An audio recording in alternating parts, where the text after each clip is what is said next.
माँ शारदे को नमन, आदरणीय मंच एवं श्रोता भाइयों को प्रणाम। मैं एक छोटी सी लघु कथा बोलने जा रही हूँ। काल के पन्ने। दिवाकर, तुम्हें याद है आज क्या है? मोहिनी और दिवाकर उषा काल में प्रकृति की गोद में बैठे हैं। ऐसे लग रहा है जैसे चलते चलते थक गए हों, थोड़ी देर बैठकर श्रम का परिहार करना चाह रहे हों। मोहिनी ने ठिठोली के लहजे में पूछा, मगर उसकी आवाज दिवाकर को सुनाई कहाँ दी। वह तो अपने मोबाइल में ही उलझे हुए हैं। मोहिनी अतीत में खो गई।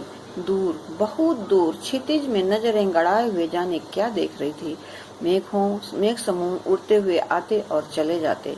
थोड़ी देर में उसने देखा कि उसके आंखों के सामने एक आकृति सी आकर ठहर गई है। मोहिनी एकदम से चौंक गई। अरे, यह तो हमारे अतीत की आकृति है। ये तो दिवाकर हैं, मेरे गले में गलबहियां डाले हुए खड़े हैं। नजरों ही नजरों में मुझे अपने दिल में उतार लेना चाह रहे हैं।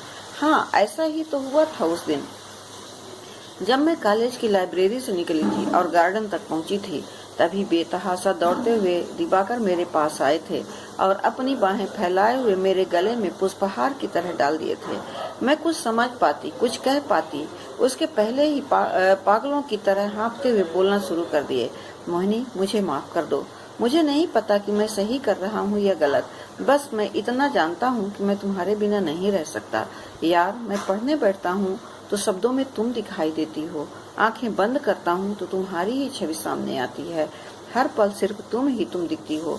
मैं तुम्हारे बिना नहीं रह सकता मोहिनी। मोहिनी, मुझे तो यह भी नहीं पता कि तुम्हारे दिल में मेरे लिए कोई जगह है भी या नहीं। फिर भी मैं तुम्हारा हूँ मोहिनी। मैं भी तो मन ही मन चाहती थी उन्हें। फिर विरोध करने का तो सवाल ही नहीं उठता था। हाँ, हम ऐसे मिलेंगे ऐसी कल्पना मैं जरूर नहीं की थी। वो तो गनीमत थी उस दिन कि वहाँ पर कोई था नहीं। फिर हमारा प्यार ऐसे परवान चढ़ा कि बच्चे बच्चे को हमारे बारे में पता चल गया। एक वो दिन था कि हम एक दूसरे के बिना पल भर भी नहीं रह सकते थे। हमारी पलकों में एक दूसरे की छवि बसती थी। एक यह दिन है कि हम धीरे धीरे अपने कर्तव्यों की चादर यूं ओढ़ते चले गए कि अब हम एक दूसरे की भावना तो क्या, गात्र भी ठीक से नहीं देख पाते।